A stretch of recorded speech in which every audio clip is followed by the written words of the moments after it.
Con đừng tin giờ anh một mình đang lặng thinh, nhìn em bước về ta cầm tay vui đùa cùng với ai. Ánh mắt đôi môi ta đã xôn xao, nhưng tại sao đến hôm nay lúc hiện tại em đã không còn được nhận ai.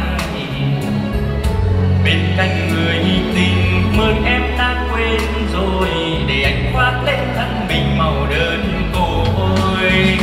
Ta đã từng hứa yêu nhau đến muôn đời sau, anh vẫn luôn khắc sâu nhưng hôm nay ân tình phai màu.